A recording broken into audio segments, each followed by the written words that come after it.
की सजा हुई है उस पर क्या कहना चाहेंगे? देखिए ये बात कोई पहली बार नहीं हुई है।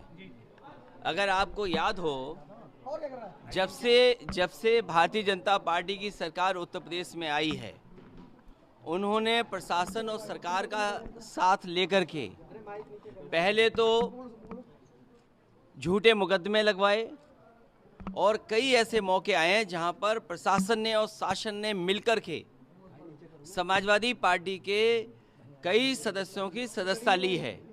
आप याद कीजिए, मोहम्मद आजम खान साहब, उनकी सदस्यता गई, उनके बेटे अब्दुल्ला, उनकी सदस्यता गई।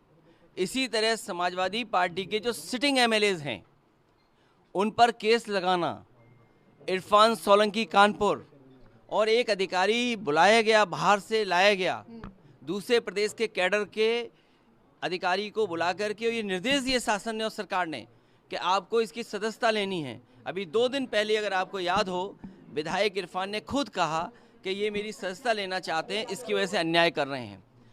उत्तर प्रदेश में समाजवादी पार्टी के कई सदस्यों की सदस्यता इन्होंने, बीजेपी के लोगों ने ली है।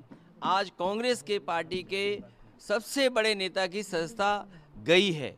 और अगर हम इसी तरह देखेंगे, अगर ऐसे मुकदमे देखेंगे, तो बीजेपी वालों की तो कईयों की सदस्यता नहीं बचेगी।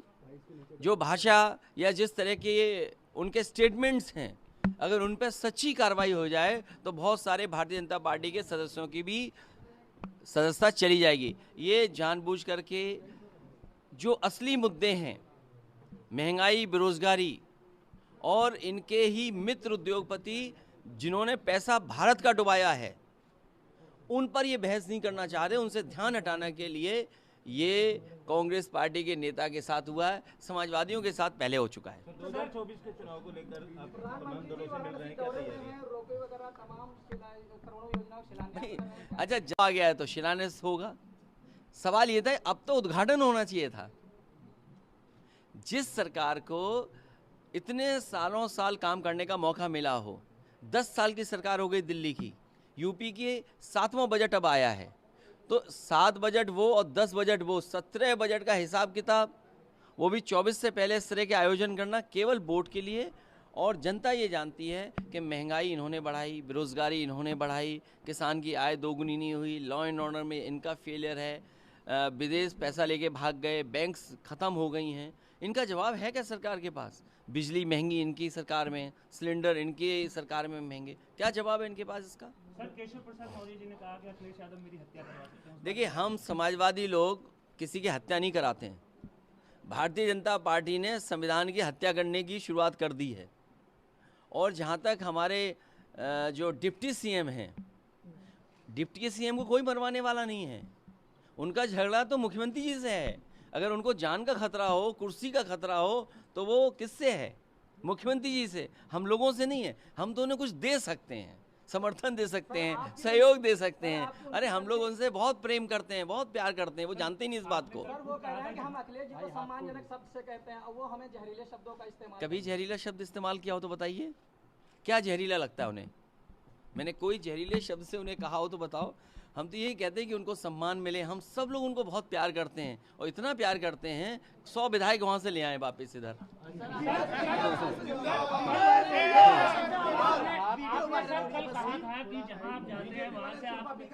देखिए, वो ले गए, वन विभाग ले गया, आज आप यहाँ पे आए हैं, तो क्या इन कार्यकर्ताओं के साथ भी कुछ हो सकता है सर? देखिए, सारस हमारी स्टेट बर्ड है।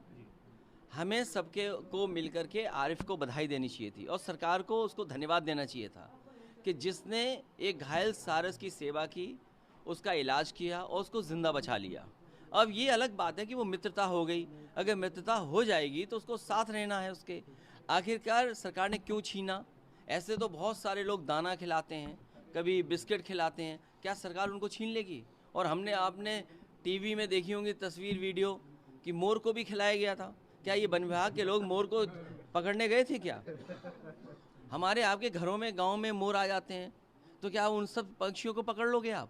ये कहाँ का कानून है? उसने पकड़ा नहीं था, वो सेवा कर रहा था और अपने खेत में खुला छोड़ा हुआ था। अगर कहीं भी कैद किसी ने बताया हो तो बताइए। सर निकाय चुनाव को लेकर आज सुप्रीम कोर्ट में ड्राइवर जो है इतनी जिंदगी लेके जा रहा है, गियर इतना तेज लगा रहा है, उस पर क्या कहना है आपका? यहाँ ही टक्कर हुई थी एक गाड़ी की अभी कुछ दिन पहले नोएडा ग्रेटर नोएडा में। तो ये तो सरकार की जिम्मेदारी है कि समय समय पे ट्रेनिंग दें और समय समय पे उनको जानकारी और जागरूक करें। पिछली बार आप आए थे तो एनकाउंटर की बात की थी, फर्जी एनकाउंटर हो रहा है अभी, एक बहुत फर्जी एनकाउंटर हो रहे हैं। ऑडियो वायरल हो रहा है डॉक्टर का कि रिपोर्ट जब बनाएंगे जब पैसे देंगे आप। 25,000 रुपये मांग देखिए मैं आपसे ये कह सकता हूँ और आप में से बहुत सारे लोग जानते होंगे कि करप्शन इतना किसी सरकार में नहीं हुआ। बीजेपी की सरकार में भ्रष्टाचार का हर रिकॉर्ड टूटा है और ये फेक इनकाउंटर की खबर आना पहली बार नहीं हुई है। याद कीजिए आगरा में एक बार पुलिस के लोग तय कर रहे थे कहाँ पर गोली मारने में कितना पैसा वसूला जाएगा, और इसी शहर में यहीं पर याद कीजिए सबसे पहला फेक इनकाउंटर एक हुआ था, सुमित गुजर का हुआ